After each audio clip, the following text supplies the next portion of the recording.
stop, tu roules sur le boulevard BD, cet album est fait pour toi. Les souris du Louvre, tome 5, la plume et l'épée.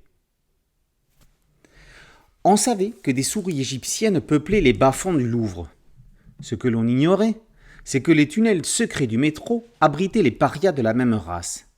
Les bannis, les déserteurs, les utopistes et les ennemis du pouvoir sont reclus dans cet endroit pas franchement confortable.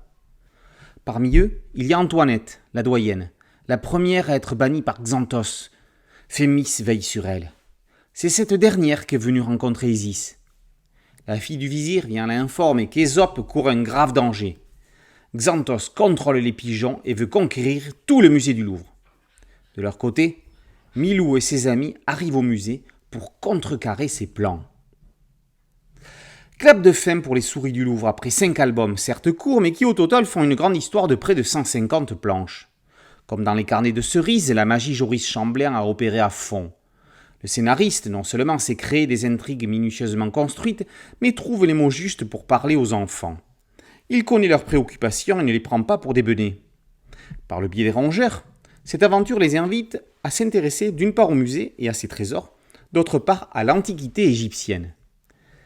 Aidée par les couleurs de Drac, la dessinatrice Sandrine Goalec aura réussi à mêler l'univers fantastique au fantastique univers qu'est le Louvre.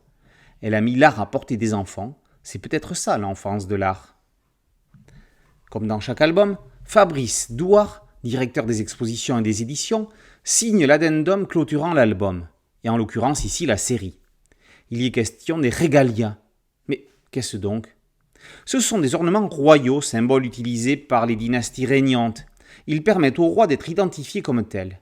Ils témoignent de sa puissance et justifient sa légitimité. La plupart de ces objets ont été détruits pendant la Révolution française. Certains d'entre eux ont été reconstitués, d'autres, moins anciens, ont pu être conservés. Certains se trouvent à la basilique Saint-Denis, d'autres sont au musée du Louvre. L'un des talents supplémentaires de Joris Chamblain est de savoir écrire le mot « fin ». Il sait arrêter les séries quand il le faut, avant de lasser, avant de tourner en rond. C'est peut-être ce qui en fait des séries remarquables et remarquées. Il l'a fait avec les carnets de cerises, il le reproduit avec les souris du Louvre. Vous n'irez plus jamais au musée sans penser à ces rongeurs. Les souris du Louvre, tome 5, La plume et l'épée par Chamblain et Goalec, sont parus aux éditions Delcourt en coédition avec le Louvre.